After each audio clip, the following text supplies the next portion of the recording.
Gérald Carsanti, bonjour. Bonjour.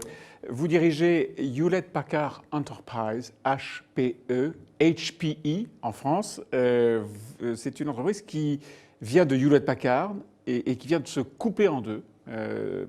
D'habitude, les entreprises fusionnent, on parle de fusion-acquisition. Le courant normal dans la vie des affaires, c'est deux entreprises parfois concurrentes se rassemblent pour être plus fortes. Et encore une fois, la tradition, c'est les fusions et non pas la scission. Donc ces deux métiers vont être séparés complètement. Comment est-ce que ça va se passer? Totalement séparés. En bourse, ce sont deux entreprises maintenant totalement indépendantes.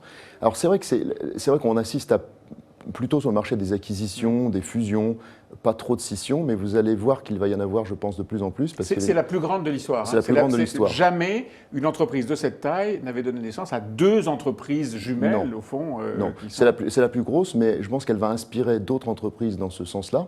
Et ce n'est pas la première fois qu'HP fait ça, puisque nous avions vendu les instruments médicaux à Agilent. Enfin, ça avait donné naissance à une société qui s'appelait Agilent. Donc HP c'est pas la première fois qu'on fait ça. D'accord. Alors aujourd'hui, vous êtes concentré sur les services aux entreprises.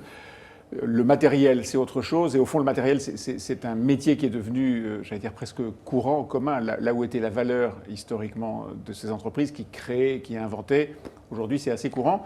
La valeur, elle est où? Elle est dans le service? Alors, ce n'est pas tout à fait le cas. En fait, d'abord, il y a la société HP qui continue à faire des PC et des imprimantes. Et pour HP, Hewlett Packard Enterprise, on fait certes la mise en œuvre des projets, mais il y a l'infrastructure. Et en fait, l'infrastructure devient très différenciante d'une entreprise à l'autre parce que, justement, nous appliquons les technologies au secteur économique. Donc, quand vous allez, par exemple, aider à la mise en place d'un hôpital numérique, eh bien, la technologie va jouer un rôle très, très différenciant. Et le fait d'avoir dans son escarcelle à la fois des produits technologiques, du logiciel et des services est un atout. Et c'est le modèle du Hewlett Packard Enterprise. Bon, c'est un atout. Pour dire les choses, la bourse est restée un peu sceptique devant ce projet. Vous n'avez pas emporté l'enthousiasme des actionnaires. Ça n'a pas, fondamentalement, ça n'a pas bougé. Si vous prenez la valeur de l'action avant scission et puis après, c'est à peu près la même chose. Il y avait une histoire qui était plutôt une histoire descendante. Depuis quelques années, la valeur de l'entreprise Disons que ça avait été chahuté, mais là, les marchés attendent. Et comme dit Meg Whitman, ils attendent quoi? Ils attendent, de voir les résultats qui vont être annoncés dans quelques temps, dans quelques jours maintenant. Et puis, ils attendent de voir comment le modèle va opérer dans les 2-3 trimestres qui viennent. Mais par contre, vous savez, Meg Whitman a toujours dit que son chemin, c'était le moyen-long terme. Elle ne pilote pas l'entreprise sur un cours boursier. Oui, mais la bourse, elle est toujours dans le très court terme, le trimestre, le mois, la semaine, le jour. C'est un peu le problème qu'il faut gérer, c'est qu'il y a la pression des marchés, puis il y a le long terme et la vision qu'il faut donner à l'entreprise. Revenons un instant sur le processus de la scission. Comment est-ce qu'on fait socialement? Comment est-ce qu'on fait avec ses fournisseurs? Comment est-ce qu'on fait avec sa banque?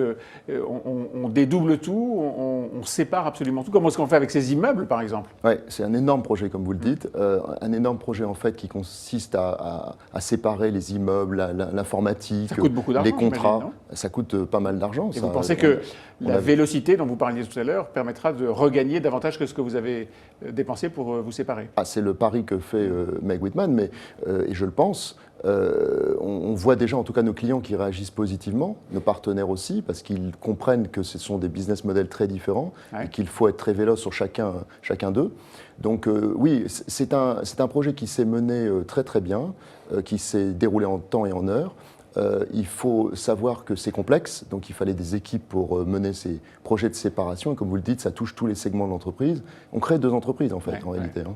Dans cet univers qui est le vôtre, l'univers du digital, du numérique, les grands champions dont on parle quasiment tous les jours n'existaient pas au siècle dernier. Ils ont en général moins de 15 ans. Et ils surfent sur la dématérialisation, la numérisation et toute une série d'événements qui ont bouleversé vos métiers. C'est quoi la prochaine révolution? La prochaine révolution, je pense que on va vers un monde où en fait la technologie et le numérique finalement va changer notre façon de concevoir des produits, de les mettre sur le marché, de les diffuser. Concrètement. Et les organisations également.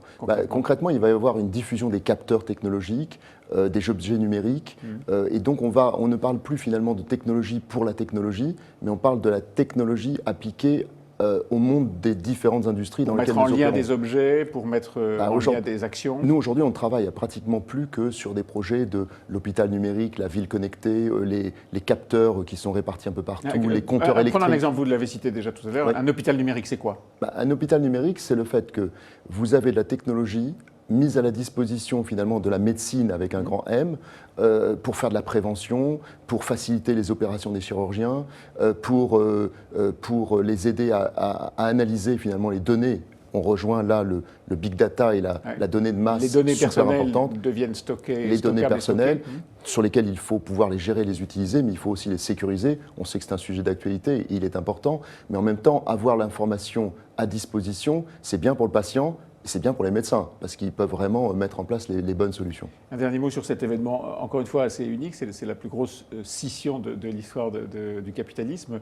Combien de temps pour juger si ça aura marché ou pas? Moi, mon avis, c'est que les marchés vont si on le prend du point de vue du marché, ils attendront 1, 2, 3 trimestres pour se faire une vraie idée. On aura déjà une idée à la fin novembre. Pour nous, on sait déjà que ça va être efficace, puisque nous, on sait que ce sont des modèles très différents. Et le regard qu'on a positif, c'est celui de nos clients. Il n'y a que ça qui compte au final. C'est souvent le cas dans l'entreprise. Merci beaucoup, Gérald Karsanti. Merci.